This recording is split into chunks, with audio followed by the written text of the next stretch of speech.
Hello, it's Karen the Weekend Craftaholic, and I am back after a very long hiatus. And as a thank you for sticking around with me, I've got a freebie which I'm just showing you here. Can be cut on a cutting machine like a Cricut or a Silhouette, and I'm also going to include just a template as well, so you can print that out and trace around. So this does have score lines, as you can see, and it's going to make a bit of a trifold card. One overall 6 by 4 inches, which is more the UK Australian size cards, but I think you'll enjoy doing this one anyway. Now you can see I've just drawn a bit of a pencil line there just where the edge of my front cover goes. That's just to make sure I don't stamp on that, or if you wanted to decorate that side of it, of course, just gives you a bit of a line, so obviously just remember to erase that out at the end. And I'm going to use some goodies from this creative kit from Uniquely Creative. This is the July 23 kit. I only picked it up yesterday. I went to a little craft course and it definitely got my crafting mojo back after attending that workshop with Uniquely Creative. That was fantastic. So you can see here there's lots of florals in this one, and this is why I decided to pick this one up, even though it was from a few months ago.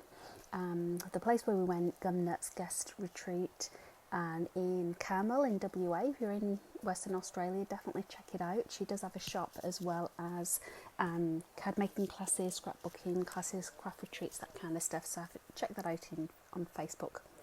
But you can see here I'm just trying to think about what I want to do for the design. I haven't got anything in mind other than I know that I'm sending this to a special friend, and it's really just a little card to say hello, I'm thinking of you. So I don't need any special birthday messages, that kind of thing.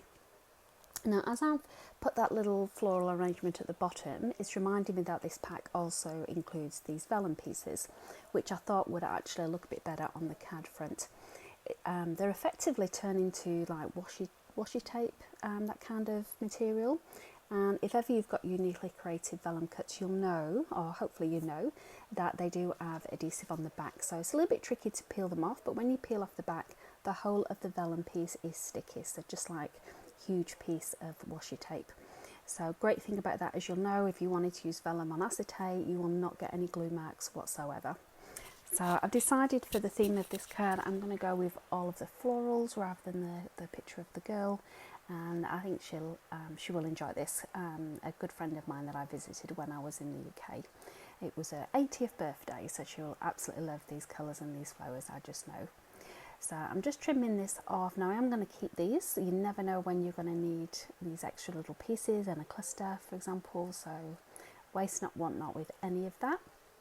And you see me here now and again with this sand block, just cutting off the edges of that, because when I did cut this off on my Cricut, the blade or the needle, the blade was quite dull. I need to replace it. It wasn't as sharp as it could have been. So for this one, I've decided I'm just going to cut this in half, again, just to give it that little edge at the top, and so I'm not wasting a full piece of that. But this time I decide I am going to cut it before I peel it off, so it's still got its backing fully intact. And this is pretty much how I'm going to leave the card. I love the colour on these flowers, the magenta against the white. And what I decide to do, I look around for these pieces and decide maybe I do need something extra, and then I realise there is the creative cuts, so these are a lot thicker, nice thick card pieces, and I'm just going to hide that behind the front flap just so it's a bit of a surprise when you open it up that it's got this little bird on the inside. So I'm just going to glue half of the bird because I am going to have some of the bird hanging off the edge of that shorter flap, and just double checking that it is going to be hidden as well. So I like the look of that, and what I've decided to do with the extra parts of it, I'm going to have a look through my stamp sets and just have a look for some words that I can add in. So I don't know if you'll be able to see or not. I will zoom in here a little bit more for you to see. And although I do have a lot of all of the distress colours, actually I find they don't stamp very well when I'm stamping, so I've gone back to my Memento inks to stamp these out. I'm just looking for a colour that matches these flowers a bit closer.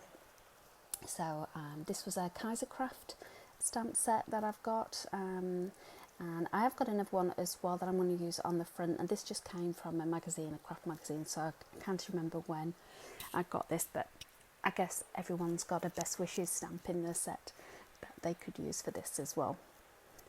So that is pretty much my card done on the front. You've seen me already do the inside of it as well. I'm going to write that out. I decided to do the inside in black because I will be writing with a black pen. And if you've watched me make cards before, you know I always love to add these little either enamel dots or blinged or rhinestones or pearls, whatever you want to call them. I love adding these to give a little bit more effect on my cards. So I'm just going to put a couple of these out there as well. And then the other thing I should mention, as you can see, it does flap open quite a little bit because of the thickness of the card. So generally I would use Velcro dots just to keep it stuck, but because this is going to a special friend, a special occasion, I'm going to just use some basic ribbon just to tie that around. Just the kind of ribbon that you get, the cheap stuff that you would have on a balloon, for example, a helium balloon that you might purchase. Just finding a corresponding colour that will match with that as well. Now I wanted to show you here, it can be tricky doing this on the card itself. I always find if I do it this way, and I just want to show you, as well as not getting the bow completely straight, I also find that the ribbon stretches a little bit, and it never really is a snug fit. So instead what I've done there is I've tied it around, I've made a little, held it where I know it meets, and then I can tie it separately off the card. And what I find with that is I get a much closer fit. And all you have to do is bend the card inwards as you saw then, and I know that's going to be a nice snug fit against the card. Now you'll realise here I actually put the ribbon on upside down because when I did tie the knot I've made sure I got my bow at the top, so I'm just turning that around, and you can see now it's a nicer fit, and my bow is going to look a lot better as well in that respect. So that is my card. I hope you'll check out the links below so you can get a free template yourself. I really appreciate you watching and sticking around, and if you like what you see, come back tomorrow. I'll have a memory dex card using the same collection. Thanks for watching.